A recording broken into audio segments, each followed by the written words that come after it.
안녕하세요. 노동법의 정석 임놈 권놈입니다. 네, 여러분, 오늘 영상은 저희가 예고드린 대로 통상임금 전원합의체 판결에 대해서 조금 더 심도 있는 분석을 해보는 영상을 준비해보았습니다. 네, 뉴스 기사에도 굉장히 많이 떴지만은 노동계나 뭐 경영계나 아니면 뭐 노동조합 근로자들 난리가 났습니다. 이 판결이 뭔가 나온 것 같긴 한데 네. 이걸로 뭐가 바뀌는 건지 네네. 내한테 어떤 영향을 끼치는 건지 네. 굉장히 궁금증을 많이 가지고 그쵸. 계시더라고요. 지금 각 사업장마다 이제 임금 항목을 뜯어보기 시작을 했습니다. 그렇죠. 네. 들어가기에 앞서서 이번 판결이 어떤 내용인지 좀 간략하게 요약을 해보고 싶은데요. 네, 요약을 좀 해드리면은 결국은 통상임금 얘기죠. 네. 통상임금이 왜 중요하냐라고 하면은 통상임금으로 계산되는 여러 가지 법정 수당들이 있어요. 네. 뭐 대표적인 게 연장근로, 야간근로, 휴일근로 수당이 있고, 그 다음에 연차 미사용 수당 이런 것들이 있죠. 네. 익숙하시죠? 네, 이런 것들이 통상임금으로 계산이 되는데 이 통상임금 산입 항목에서 기존에는 어떤 수당들이 특정 조건이 붙어 있으면은 통상임금에서 제외돼야 된다. 왜냐하면 고정성이 없으니까. 네. 그렇게 판시를 했다가 이번 대법원이 이거를 변경을 했습니다. 어떤 조건이 붙어 있는 항목이라 해도 그 조건 때문에 통상임금 판단이 달라져서는 안 된다. 즉 조건이 있더라도 통상임금에 산입을 해서 판단을 해야 된다. 따라서 통상임금으로 계산되는 여러 법정 수당이 이제는 올라가게 된다. 이렇게 이해를 하시면 될 것 같습니다. 네, 예시를 들어서 설명을 한번 드려볼게요. 네. 예를 들어서 여러분들이 나는 연봉 계약을 올해 4,200만 원으로 이제 한 사람이다라고 가정을 해볼게요. 네. 그러면은 흔히 이제 생각을 하시는 게 내가 연봉 4,200만 원이니까 12로 나눴을 때 월급이 350만 원이거든요. 그러면 나는 월급을 350만 원 받는 사람이야 라고 이렇게 많이들 생각하고 그렇죠. 내 몸값은 월 350만 원이구나 이렇게 생각을 많이 하시거든요. 네. 그럼 만약에 내가 이제 기본적으로 제공하기로 한 근로를 다 제공을 하면은 350만 원 받는구나 그쵸. 라고 알고 계실 텐데 네네. 내가 만약에 그것보다 추가로 일을 하게 되면은, 네. 그러니까 소위 연장근로인 거죠. 그쵸. 연장근로를 하게 되면은, 1.5배 받는다는데, 뭐에 1.5배를 받아야 되는지에 대해서 많이 궁금해 하세요. 그렇죠. 이런 상황에서 대부분이, 이제 많은 분들이 350만 원을 기준으로 1.5배 받는 거 아닌가라고 생각을 많이 하시고, 그쵸. 350만 원을 209시간으로 나누는 건가? 아니면은, 해당 월의 일수로 나누는 건가? 어찌되었건, 350만 원을 기준으로 1.5배를 받는다라고 이렇게 많이들 생각을 하시거든요. 그게 상식적으로 봤을 때 내 몸값이니까요. 네네. 네. 내 몸값에 추가 일을 했으니까 거기에 1.5배를 받는 거 아닌가 이렇게 많이 생각을 하세요. 그렇죠. 네, 근데 화면에 보시는 바와 같이 네. 여러분들이 받는 월급이, 그러니까 연봉 계약을 한 월급이 350만 원인데 네. 임금 명세서를 보시면은 총액은 350만 원인데 이게 그냥 기본급 350만 원 혹은 월급 350만 원 이렇게 단순하게 표현이 되어 있지 않거든요. 보시면은 이제 각종 항목으로 이루어져 있어요. 네네. 그런데 이제 앞서서 과연 이 통상임금 판결이 어떤 영향을 미치냐와 관련해서 이 명세서를 보다 보면은 네. 지금 가운데에 정기상여금, 만근수당, 직책수당 같은 경우에는 조건이 붙어 그렇죠. 있거든요. 맞습니다. 재직 조건과 15일 이상 일을 했었을 때 지급을 하는 조건이 붙어 있는데 그렇죠. 과거 대법원 판례 같은 경우에는 이러한 조건이 붙은 수당 같은 경우에는 고정성이 없다. 그래서 통상임금에서 빠져야 된다라고 봤어요. 그쵸. 그렇다 보니까 나의 통상임금은 230만 원이 되는 거예요. 그쵸. 그러니까 나의 월급 총액은 350만 원인데 통상임금에 해당되는 것만 계산을 했더니 230만 원이다. 내 몸값은 230이 되는 거네요. 연장근로수당 같은 것들을 계산할 때 음. 통상임금을 기준으로 계산을 하잖아요. 그렇죠. 통상임금이 낮아지다 보니까 몸값이 350에서 230으로 낮아지는 효과가 그렇죠. 나타나는 거죠. 네네. 네. 그렇다 보니까 한번 비교를 해볼게요. 네. 최근 이제 전원합의체 판결로 인해서 이제는 정기상여금, 만근수당, 직책수당이 이러한 조건만으로 통상임금에서 빠지지 않거든요. 그렇다 보면 통상임금이 다 들어갑니다. 그렇죠. 그렇다 보니까 350만 원이 다 들어가고요. 시급에서 차이가 있어요. 그쵸. 과거에는 11,000원이다라고 하면은 네. 이제는 한 16,000원 정도가 됩니다. 그 230만 원을 200구로 나눠서 11,000원이 네. 나온 거고 350을 200구로 나눠서 16,000원이 나온 거죠. 네, 그렇습니다. 네. 5,000원 차이 크겠어? 라고 생각을 하실 수가 크죠. 있겠지만 엄청 큽니다. 이거를 내가 연장근로 한 달 풀로 한다라고 생각했었을 때는 네. 52시간이잖아요. 네. 계산을 해봤을 때는 과거 기준이라면 약 85만 원 정도를 수령을 하는데 네. 바뀐 기준에 의하면 약 130만 원이 됩니다. 월 거의 45만 원 차이가 나요. 그렇죠. 네. 그 다음에 만약에 연차를 다 못 써서 수당으로 받게 될 경우에도 네. 굉장히 큰 금액이 차이가 나죠. 그렇죠. 네, 약 68만 원 정도가 차이가 나는데요. 네네. 뿐만 아니라 해고 예고 수당 같은 경우에도 약 137만 원 정도가 이제 차이가 나게 그렇죠. 되는 거죠. 보통 우리가 이제 해고 당하면 해고 수당 받는다고 하죠. 네. 그런 수당도 엄청난 차이가 납니다. 네. 그러면 이 통상임금이라는 게 내 월급 총액이 아니었어? 이런 부분에 대해서도 이제서야 아시는 분들도 계실 수 있겠지만 그렇죠. 이 통상임금이 들어가냐 안 들어가는 항목이냐에 따라서도 이렇게 다른 효과를 가지고 오다 보니까 네. 굉장히 놀라시는 분들도 많이 계실 것 같습니다. 네네. 그래서 뉴스 기사를 검색을 좀 해보면은 경영계 쪽에서는 1년에 약 7조 원 네네. 정도의 추가 인건비가 투입이 되어야 된다 이렇게 얘기를 하고 있는 상황이긴 합니다. 네, 이러한 통상임금이 재산정됨으로 인해서 달라지는 수당이 어떤 것들이 있나요? 우선은 직접적으로 네네. 통상임금 때문에 달라지는 직접 통상임금으로 계산되는 수당들을 보면은 네. 일단은 연장 야간 휴일근로 가산 수당이 있습니다. 네. 두 번째 주휴 수당이 있는데 실질적인 효과를 보면 월급제 같은 경우는 상관이 없고요. 시급제 같은 경우는 주휴 수당을 매달 따로 계산을 해서 지급을 하죠. 그렇다 보니까 이 시급제의 주휴 수당이 영향을 받을 거라고 생각을 합니다. 그다음에 연차 미사용 수당 뿐만 아니라 해고 예고 수당 이 정도가 직접적으로 영향을 받는 수당이라고 생각을 하고 통상임금으로 직접 계산이 되지는 않지만 간접적으로 영향을 받는 수당을 조금 보면은 퇴직금. 네. 퇴직금 결국 총임금이죠. 네. 총임금으로 계산이 된다는 말은 내가 만약에 퇴직 전에 연장근로를 많이 해가지고 총임금이 늘어났다. 그럼 퇴직금이 늘어나는 효과가 당연히 생깁니다. 네. 그다음에 휴업수당도 원칙적으로 평균임금 계산으로, 즉 네. 총임금 계산으로 계산을 하죠. 뿐만 아니라 업무상 재해를 당했을 때 내가 보상받는 네. 수당들 이런 네. 것들도 기본적으로 평균임금으로 계산이 되는, 즉 총임금으로 계산이 되니까 통상임금으로 계산되는 수당들이 늘어남에 따라서 총임금이 늘어나고 따라서 간접적으로 총임금으로 계산되는 수당들까지도 늘어나는 네. 그런 엄청난 파급 효과가 생긴다 이렇게 네. 말씀드릴 수가 있겠습니다. 야, 정말 통상임금을 베이스로 계산되는 수당들이 굉장히 많다 보니까 네. 그로 인해서 인건비가 굉장히 많이 이제 늘어날 것 같은데요. 네네. 그러면은 판결의 내용을 좀 안 살펴볼 수가 없을 것 같네요. 네네. 네, 그래서 판결의 내용을 조금 살펴보도록 하겠습니다. 네. 결국은 이번 대법원 전원합의체 판결에서의 가장 중요한 점은 통상임금의 개념을 변경을 했다는 겁니다. 네네네. 그렇죠? 기존의 대법원에서 말하던 통상임금 개념을 보면요. 소정근로의 대가로서 정기적, 일률적, 고정적으로 지급을 하는 임금이다. 이렇게 얘기를 하다가 이번에는 명시적으로 그 중에서 고정적이라는 고정성을 제외를 해야 된다. 라고 해서 이제는 통상임금이란 소정근로의 대가로서 정기적, 일률적으로 지급되는 임금이다. 이렇게 정의를 내려버렸습니다. 네. 네. 그렇다는 말은 결국은 이제 통상임금의 개념 징표는 3가지만 남게 됐다. 첫 번째로서 실질적인 징표로서 소정근로의 대가성이라는 문제가 하나가 남게 됐고요. 네. 나머지 형식적인 징표로서 하나는 정기성, 네. 하나는 일률성 이렇게 네. 남게 되었다 이렇게 말씀드릴 수가 있겠습니다. 네. 그러면 말씀하셨다시피 소정근로의 대가라는 거가 이제 가장 실질적인 지표다. 소정근로의 대가가 충족하지 않으면 뭐 정기성, 일률성을 뭐 볼 것도 없다. 그렇죠. 이렇게 보시면 될 것 같은데 네네. 과연 이 소정근로의 대가라는 것을 어떻게 판단을 할 수 있을까라는 네. 부분에 대해서 대법원이 설명하고 있는 바를 조금 말씀을 드리자면은 네. 예를 들어서 내가 이제 20일 근무를 하는 사람이에요. 한 달에 20일이 나의 소정근로일인데 15일 이상 일을 하면은 받을 수 있는 수당이 있고 25일 이상 일을 하면은 받을 수 있는 수당이 있습니다. 이때 나의 소정근로일이 20일이잖아요. 내가 20일 일하는 사람인데 15일 이상 일한다라는 건 어차피 내가 일하기로 정한 소정근로의 제공에 따라서 받을 수 있는 수당이거든요. 그 소정근로일의 범위 내에 있는 거예요. 네, 범위 내에 있기 때문에 이 수당 같은 경우에는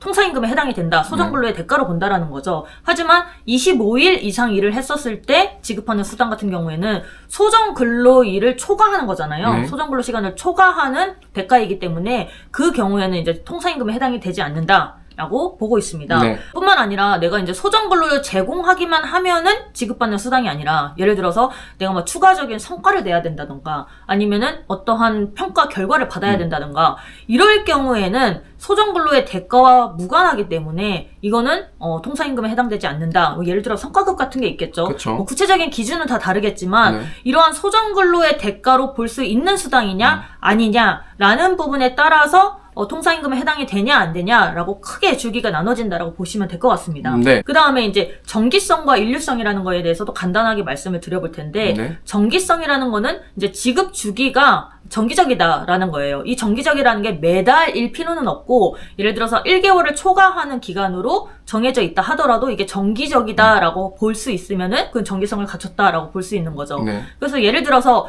일시적으로 지급하는 금품은 이 정기성을 갖추지 못했다라고 그렇죠. 보시면 될 것 같아요. 네네. 예를 들어서 어떤 해는 지급하고 어떤 해는 지급하지 안 하고 이 경우에는 정기성이 없다라고 보시면 될 것 같고 네. 그다음에 일률성 같은 경우에는 지급 대상이 정해져 있다라는 겁니다. 뭐 모든 근로자한테 다 주는 금품이 있을 수 있고요. 아니면 어떠한 자격을 갖춘 사람을 대상으로 해서 지급하는 경우도 있고, 이런 경우에는 인류성을 갖췄다. 그래서 꼭 모든 근로자한테 지급을 해야지만 인류성을 갖춘 건 아니다라고 보시면 될 것 같습니다. 네. 네, 그러면 저희가 대법원 판결이 말하는 통상임금의 개념이 무엇인지에 대해서 한번 그 징표들을 살펴봤습니다. 네. 여러분들이 저희 유튜브에 댓글을 좀 남겨주셨거든요. 네. 저희가 이 설명드린 이 통상임금 기준 하에서 여러분들이 질문을 해주신 것들을 한번 살펴보려고 하는데요. 네네. 첫 번째 질문입니다. 네. 월급 명세서에 보전수당이라는 명목으로 매월 꾸준히 나오는 것도 포함이 될까요? 네. 상여금도 400%를 12개월분으로 나눠서 지급 중인데 이것도 통상임금에 포함되는지 궁금합니다. 네. 우선은 상여금 400%는 이번 판결의 정면에 네. 적용이 되는 대상이라고 봅니다. 그래서 포함이 되어야 된다고 보고요. 보존수당은 명목을 좀 봐야 될 것 같긴 한데 그냥 아무 의미 없이 매달 지급을 한다? 이러면은 그냥 통상임금에 산입이 되어야 된다 이렇게 생각을 합니다. 다음 질문인데요. 제가 일하는 직장의 경우 월마다 정기상여라는 상여금이 나오는데 이번 판결로 인하여 월 15일 이상 근무 시 이런 조건이 달려있는데 네. 이것도 통상임금에 포함이 될까요? 예, 역시 이번 판결이 정면으로 적용이 되는 네. 그런 사례인 것 같습니다. 네. 결국은 근무일수, 충족 조건이 달려있죠. 역시나 포함이 된다 이렇게 봐야 될 것 같습니다. 네, 음식점에서 일하고 있는 청년입니다. 5인 이상 사업장에서 포괄임금제로 기본급 310만 원으로 계약을 했는데 대법원 판결 이후에 변화가 있을까요? 우선 포괄임금은 사실은 조금 봐야 돼요. 그 네. 포괄임금 유형마다 조금 다른 부분들이 있다 보니까. 근데 결론만 말씀드린 큰 영향이 없을 거다 이렇게 생각을 합니다.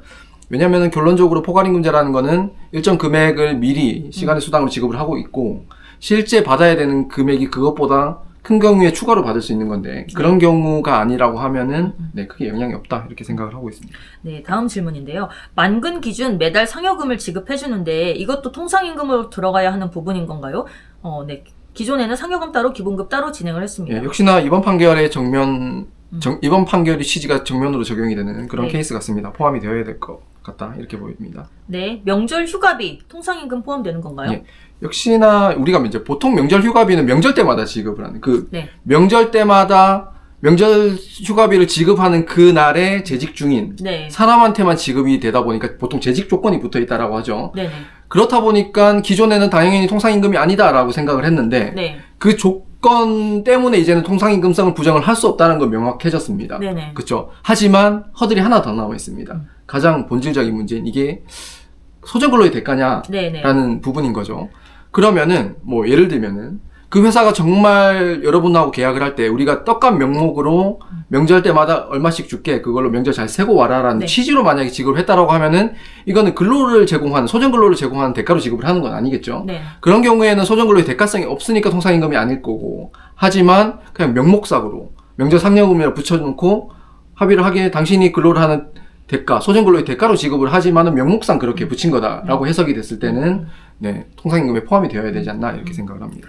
예를 들어서 뭐 상여금을 뭐 한 1200%를 주는데 그 중에 뭐 1000%는 정기상여금, 그 다음에 나머지 200%는 명절상여금 이런 명목만 해놓고 네. 월마다 그냥 100%씩 주는 거죠. 네. 그 경우에는 사실 이러한 소정근로의 대가로 볼 가능성이 조금 더 높아지는 그렇죠. 가능성이 높아진다는 말이 정확할 것 같습니다. 네, 그렇습니다.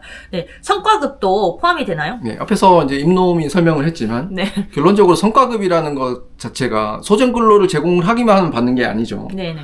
그 뭔가의 그 성과 달성 여부에 따라 지급 여부가 달라지다 보니까 원칙적으로는 소정근로의 대가가 아니기 때문에 성과급은 통상임금이 아닌데 원칙인데 네. 이 성과급의 지급 최소 한도가 있어요. 무슨 네, 말이냐면 네. 성과 달성 여부 불문하고 최하 등급을 받더라도 보장되는 금액이 있다. 네. 이거는 내가 소정근로를 제공하기만 하면 받기로 보장이 된 거다 보니까 그건 통상임금에 포함이 된다. 이렇게 네. 보시면 될 것 같습니다. 네, 그렇습니다. 뭐 물론 이 성과급에 대해서도 이견이 없는 거는 아니지만 현재 일단 나름 정립된 기준은 그러하다라고 보시면 될 것 같고요. 네. 밤 근무 전담 간호사인데 저 같은 경우는 야간 수당, 연장 수당도 통상임금에 해당이 되나요? 네. 요것도 사실은 실제 사업장 상황을 좀 봐야 되긴 한데 네. 밤근무 전담 간호사라는 이유로 야간수당, 연장수당을 지급을 한다는 말 자체가 네. 이 밤근무에 대한 연장, 야간 수당이 명목으로 네. 지급을 한다라고 저는 생각을 하고요. 저는 네네. 그렇다라면은 이거는 통상임금 소정근로의 대가가 아니라 연장, 야간의 대가이기 때문에 통상임금에 포함이 안 된다 이렇게 말씀드릴 수가 있겠습니다. 네. 상여금 이름이 아닌 각종 복지수당으로 빼는 거는 해당 안 되는 거죠? 네. 네. 뭐 예를 들면 네. 기존의 정기상여금으로 네. 지급을 하고 있다가 갑자기 명칭을 변경을 해버리는 거예요. 네네. 복지수당으로. 네. 이런 경우에는 당연히 실질이 네. 정기상여금의 실질, 즉 소정근로의 대가의 성질을 가지죠. 네네. 그렇기 때문에 통상임금에 포함이 되어야 된다. 네. 명칭을 바꾸는 것만으로는 네, 달라지지 않는다. 다음에는 뭐 이번 판결에서 나온 이제 소급표나 네. 뭐 적용 시점, 적용 대상 이런 거 관련한 질문들을 좀 해주셨는데요. 이번에 12월 19일 이후에 받은 연차 수당도 적용이 될까요? 라는 네. 질문이었습니다. 기준은 판결일인 12월 19일이 맞는데 12월 19일 이후에 뭐가 기준이 되냐면 산정이 기준이 됩니다. 산정. 그러니까 지급이 기준이 아니라 산정이 기준이기 때문에 12월 19일 이후에 이제 산정 사유가 발생을 했고 그 이후에 이제 지급을 했다라고 하면은 적용이 됩니다. 그러면 그 이전에 산정을 해놨다가 지급만 이후에 하면 안 되는 거예요? 네, 그 경우에는 안 됩니다. 예를 들어서 11월 말에 이미 산정 사유가 발생을 했다. 그리고 지급은 12월 말에 했다. 그 경우에는 적용이 안 된다라고 보시면 될 것 같습니다. 알겠습니다. 조금 애매한 질문인 것 같긴 한데 네. 법적으로 적용되는 건가요? 아니면 네. 따로 회사랑 협의를 해야 하나요? 네, 법령이 바뀐 건 아니고 이제 판례가 변경이 됐는데 가만히 있어도 이제 알아서 적용을 해주는 거냐, 아니면은 뭔가 회사한테 이야기를 해서 뭔가 조정을 해야 되는 거냐, 이런 질문인 것 같은데요. 네. 우선은 이번 판결로 인해서 네. 기준 자체가 변경이 된 거죠. 그쵸. 그래서 그 기준이 적용이 된다라고 보시면 될 것 같아요. 네. 그런데 문제는 이제 해석의 소지가 있는 경우가 있어요. 사업장마다. 이게 과연 대법원 기준을 적용을 할 만한 사안인가 아닌가 이런 분쟁의 소지가 있는 부분들이 있거든요. 네. 그 경우에는 당연 적용이 되는 것은 아니고 뭔가 법률 분쟁으로서 판단을 받아봐야 된다라고 말씀을 드릴 수 있을 것 같습니다. 네. 21일이 급여일이면 통상임금 세 기준을 적용해서 수당 산정하고 추가분을 지급해야 하나요? 라는 질문이 있습니다. 마찬가지로 급여일이 언제인지 보다도 산정사유 발생일이 중요하거든요. 네. 그렇다 보니까 19일 기준으로 이전에 일을 했던 뭐 연장근로수당 같은 경우에는 적용이 안 되는데 네. 19일 이후에 발생한 연장 근로 같은 경우에는 이번 판결 기준이 적용이 된다라고 보시면 될 것 같습니다. 19일 포함이죠? 19일 네, 포함입니다. 그러니까 19일 전이냐, 19일 이후냐. 네네. 다음 질문. 네. 질문 있습니다. 네. 시간의 수당 0시간 근로자는 해당 사항 없는 거죠? 라는 질문을 해봤습니다. 네, 시간의 수당 0시간인 경우에는 해당 사항은 없지만 네. 다만 이제 통상임금 베이스로 계산이 되는 게 시간의 수당뿐만 아니라 뭐 해고 예고 수당, 연차 미사용 수당 이런 부분들이 있기 때문에 네. 그런 부분에는 영향을 미친다라고 보시면 될 것 같습니다. 네. 근데 이번 판결이 좀 특이점이 하나가 있어요. 네네. 판결 자체에서 소급표를 제한을 하고 있습니다. 굉장히 좀 특이한 판결입니다. 사실. 네네. 왜냐면은 대법원의 판결이라는 것 자체가 그 법에 대한 해석 문제죠. 네네. 특정 시점 이전에는 법 해석이 이렇고 특정 시점 이후에는 법 해석이 달라질 이유는 잘 없습니다. 네. 그렇다 보니까 이렇게 명시적으로 소급표를 제한하는 판결이 잘 없긴 한데 이번 판결은 소급표를 명시적으로 제한을 했고요. 그 소급표를 제한하는 시점 기준이 2024년 12월 19일 판결일 기준입니다. 네. 그래서 이 판결의 취지가 2024년 12월 19일 이후에 통상임금 산정 사유가 발생한 부분에 대해서는 적용이 되지만 네. 2024년 12월 19일 전에 있었던 통상임금 산정 사유에 대해서는 소급해서 적용하지는 않겠다라고 명시적으로 밝혔습니다. 그래서 소급표를 제한을 했다.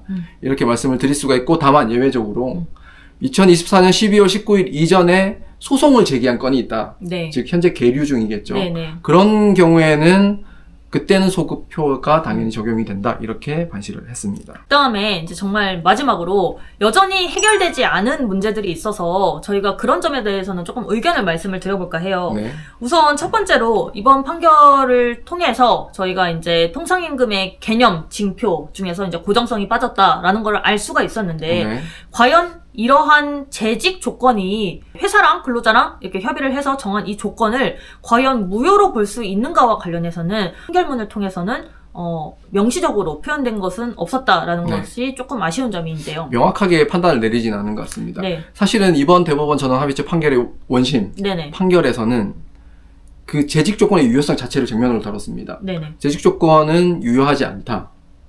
고 판시를 하면서 통상임금성을 인정을 했었죠. 네. 하지만 이번 판결에서는 그 재직 조건의 유효성에 대해서는 판시를 하지 않고 이 재직 조건이 있다 하더라도 통상임금으로 인정이 되어야 된다 이렇게 판시를 하다 보니까 명시적으로 판단을 안 했는데 제가 판결문 쭉 읽어보니까 간접적으로는 조금 뉘앙스를 풍기는 것 같다는 네. 느낌. 왜냐하면은 이 조건의 설정 여부는 자율의 영역이다라는 네, 표현을 네, 쓰고 있어요. 네. 그렇다 보니까 조건의 설정을 자율적으로 할 수 있지 않나, 즉 유효하지 않나 이렇게 판시를 하면서 그렇지만 조건 설정과 통상임금성 문제는 별개다 이렇게 네. 판시를 하는 네. 그런 뉘앙스를 풍기는 걸로 봐서 네. 간접적으로 뭐 제 네. 생각에는 재직 조건 설정을 하는 건 유효하다 이렇게 판시를 했지 않나라고 생각을 하는데 명확하지 않아서 좀 아쉬움이 남습니다. 네, 이 부분은 사실은 명시적으로 표현된 거는 아니고 네. 이렇게 기준을 설정하는 문제랑 통상임금성을 판단하는 문제는 나눠서 봐야 된다라고 일단은 표현을 한 부분이기 때문에 네. 재직 조건의 유무효를 대법원이 판단했다라고 딱 보기는 어려울 것 같아요. 네. 근데 만약에 이게 재직 조건 자체가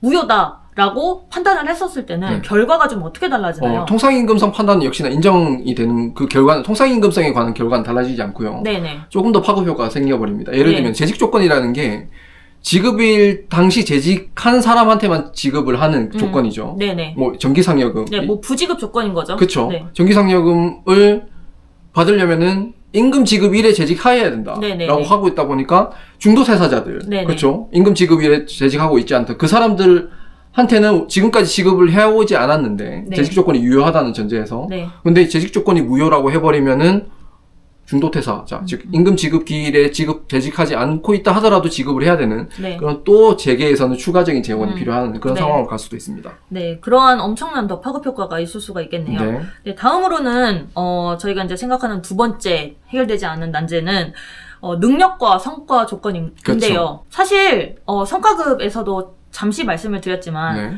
이러한 능력과 성과라는 부분 자체가 소정근로의 제공과는 관련이 없는 부분이기 때문에 그러한 조건이 붙은 금품에 대해서는 소정근로 대가가 아니고 그래서 이제 뭐 통상임금에 들어가지 않는다라는 논리인 건데요. 근데 극단적으로 좀 생각을 해보면은 네네. 재직 조건과 근무일수 조건은 이제는 통상임금 판단성에 영향을 안 미치지만은 네네. 여전히 성과 조건을 붙여버리면은 통상임금 판단성에 영향을 미쳐버리는. 네, 그래서 한번 또 막 꼼수를 쓸 수가 있잖아요. 직책수당이라는 것에 네. 직책을 잘 수행하는 측면에 대해서 예를 들어서 상사가 평가를 하겠다 매달. 그래서 이번 달은 직책 수행을 굉장히 잘했다, 역할을 잘했다라고 했었을 땐 그 달은 지급하고 네. 그 다음 달은 제대로 못했네 해서 지급하지 않고 네. 이런 식의 이제 성과 조건을 달았었을 네. 때 그럼 마찬가지로 이것이 과연 소정근로의 대가로 평가가 될 수 있는 것인가 아닌 것인가 네. 라는 측면에 대해서 굉장히 의문이 생기죠. 그렇죠. 이번 판결을 조금 더 근본적으로 얘기를 하면은 네. 통상임금이라는 것 자체가 소정근로의 대가라는 게 가장 중요하기 때문에 이 실질을 다른 뭔가로 훼손을 해서는 안 된다는 취지를 판시를 했는데 네. 아직까지도 그거를 임의적으로 네. 훼손을 할 여지가 남아있다라는 생각. 네. 네, 그렇습니다. 이런 점들은 조금 아직까지 난제이지 않나 이렇게 네. 생각합니다. 이 부분이 모호한 이유가 네. 다음 이제 해결되지 않은 난제랑 연결이 그쵸. 되는데요. 소정근로의 대가성, 과연 이거를 어떻게 해석을 할 것인가와 관련해서 네. 사실 우리가 근로계약서를 쓸 때 어떠한 임금 항목에 대해서 심도 있게 이것은 무엇을 대가로 지급하는 금품이다라는 거를 디테일하게 논의하지 않잖아요. 그렇죠. 그냥 계약서 쓰죠 그냥. 계약서 쓰는 경우도 많고 네. 사실 회사의 취업규칙을 규정하는 것도 단체 협약을 작성을 하는 것도 물론 뭐 회의록 같은 것들이 남아있을 수도 있겠지만 네. 사실은 당사자 의사를 명확하게 확인할 수 없는 경우들이 그렇죠. 많습니다. 맞습니다. 그 경우에는 과연 이 금품이 어떠한 실질로 설정이 된 것인지가 네. 불분명하다라는 거죠. 네.